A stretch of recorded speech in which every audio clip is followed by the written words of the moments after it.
Happy Tuesday po sa ating lahat. Ako si Benison Estareja. Hindi po nakakaapekto sa ngayon.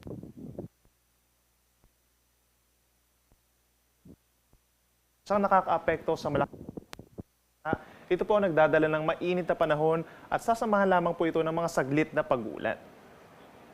At base pa rin sa ating latest satellite animation, wala po tayo nakikitang bagyo na papasok ng ating Philippine Area of Responsibility sa mga susunod na araw. Ngayong araw po, malaking bahagi ng Luzon ang iiralang easterlies, kaya't bahagyang maulap hanggang maulap na kalangitan pa rin ang iira, lalo na dito sa may silangang parte. So mababawasan na po yung mga pag-ulan, lalo na dito sa may Batanes and Cagayan, habang bahagyang maulap hanggang maulap na kalangitan over Bicol Region, nasasamahan ng mga pulu-pulong mga pag-ulan, lalo na po sa umaga hanggang sa tanghali. Over the rest of Luzon, kabilang ang Metro Manila, bahagyang maulap at pinsang maaraw naman ang kalangitan ngayong araw, nasasamahan ng bahagyang mainit na temperatura lalo na sa tanghali. Sa Metro Manila, possible yung hanggang 33 degrees Celsius na maximum temperature at meron lamang mga pulu-pulong ulan, lalo na dito sa Mimaropa at ilang pambahagi ng Calabarzon.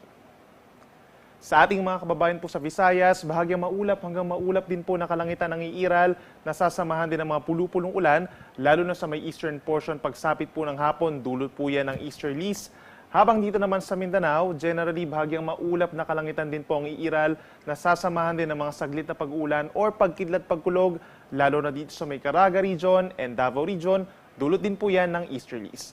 Temperature natin sa Metro Cebu ay hanggang 30 degrees Celsius, habang dito naman sa Metro Davao hanggang 33 degrees Celsius. Ngayon po, wala pa rin tayong gale warning or banta sa matataas sa mga pag-alon, pero possible pa rin po yung hanggang 3 metrong mga pag-alon dito po sa may silangang bahagi po ng ating bansa, itong mga lugar facing the Pacific Ocean. So maaaring delikado pa rin ito sa mga maliliit na sasakyang pandagat, lalo na sa ating mga kababayan na nangingisda. But in the coming days, wala naman tayo nakikitang pagtaas ng gale warning, kung meron man po dun sa may area ng Batanes and Babuyan Islands lamang. By tomorrow, possible po yung mga pag-ulan dito sa malaking bahagi ng Visayas and Mindanao, dulot po ng easterlies. Bahagyang babalik po itong northeast monsoon natin sa may extreme northern Luzon.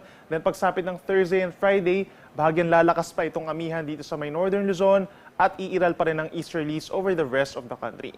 So kung dito sa Metro Manila, Wednesday hanggang Friday, bahagyang maulap hanggang minsan maulap na kalangitan ng iiral at meron lamang tsansa ng mga saglit na pag-ulan, lalo na po sa Wednesday ng hapon. Temperature natin, posible po umabot sa 34 degrees Celsius. Sa ating mga kababayan po sa Baguio City, mananatiling malamig pa rin po despite the fair weather conditions. So maaraw naman sa umaga, but then nagkakaroon din po ng kaulapan at saglit na pag-ulan. Pagsapit po ng hapon, dulot po yan ng easterlies.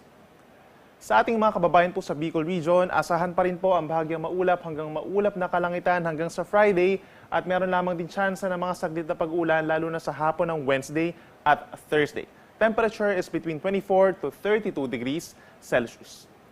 Sa atong mga kiksoonan din over Metro Cebu, asahan pa rin ang bahagyang maulap hanggang maulap na kalangitan, pero gagaya dito sa may Bicol Region at even sa may Eastern Visayas po, by tomorrow mataas ang tsansa ng mga pag-ulan sa hapon hanggang sa gabi dito sa malaking bahagi ng Central Visayas, then bubuti ang panahon pagsapit ng Thursday and Friday.